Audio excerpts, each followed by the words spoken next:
एक मछुआरा था और बहुत समय से वो एवरीडे फिशिंग करने जाता था अपनी नाव लेकर नदी पे। और उसको उसके मन के मुताबिक ना मछलियाँ नहीं मिल पाती थी जितना वो चाहता था, जिनको बेचकर वो अपने इच्छाएं या शौक पूरे कर सके। उसे बस उतना ही मिलता था जितना कि उसकी ज़रूरतें पूरी हो जाएं। एक दिन क्या हुआ कि जब वो मछलियाँ पकड़ रहा था उस समय उसके जाल पे उस दिन कोई भी मछली नहीं मिली। और उसे जब उसने लास्ट टाइम जाल फेंका घर वापसी के पहले, तो उसे एक पोटली मिली। उसके जाल पे एक पोटली फंस कर आई और उसमें ना कई सारे कुछ पत्थर जैसे थे।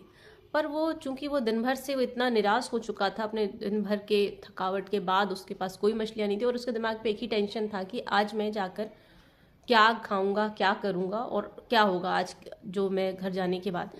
उसके हाथ पे जब वो पोटली मिली, जब उसने देखा कि जाल पे कोई मछली नहीं मिली और सिर्फ एक पोटली मिली जिसमें कुछ पत्थर थे,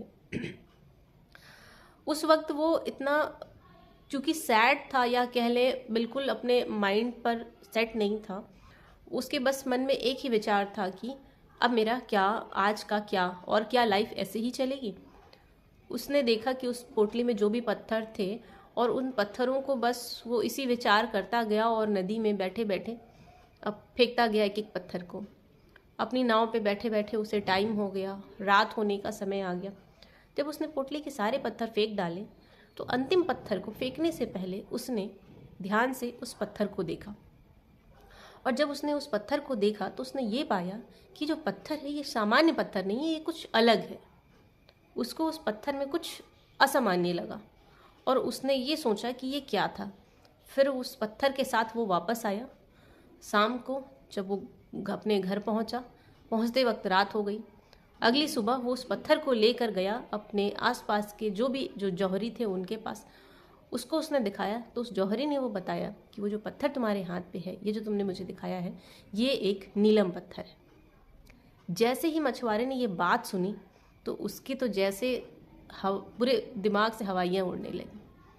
जब जौहरी ने कहा कि ये जो पत्थर है ये बहुत कीमती है, ये नीलम पत्थर है और ये तुम्हें कहाँ मिला, तो उसने बताया कि मुझे नदी में ये बहुत सारे पत्थरों की थैली के साथ मिला।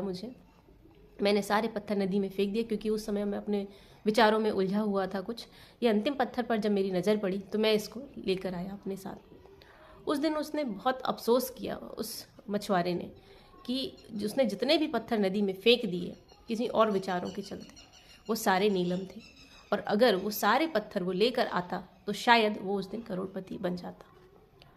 इस स्टोरी का मॉरल ये है कि ईश्वर हमको वो सब चीज़ें देता है जो हमें चाहिए, लेकिन उसके लिए एक समय होता है और उस चीज़ को कहते हैं अवसर। हमारा जो कर्तव्य है अवसरों को पहचानना, क्योंकि अवसर बार बार नहीं आते। अवसर सिर्फ तलाश करते हैं जीवन में एक एंट्री की किसी व्यक्ति के, और व्यक्ति को ये पहचानना होता है कि वो कौन सा एंट्री है जिससे कोई अवसर उस तक पहुंच रहा है और उस अवसर का लाभ वो उठा पा रहा है या नहीं। कई बार व्यक्ति अपने विचारों पे इतना उलझा हुआ होता है कि वो भगवान के द्वारा दिए गए अवसरों को भी नहीं पहचान पाता। उसे लगता है बस ये सामान्य जीवन है और वो दुखी है। चूंकि जब वो अवसरों पर ध्यान नहीं देगा तो भगवान किसी और माध्यम से तो आ ही नहीं सकते ना उसकी सहायता करने। तो इसीलिए सबसे इम्पॉर्टेंट यही है कि आप अपने विचारों पर कंट्रोल रखिए, हमेशा पॉजिटिव रखिए और जीवन में जो भी अवसर मिले उनको पहचानिए और उसके बाद अपने जीवन को सफल बनाइए, आगे बढ़िए। धन्यवाद।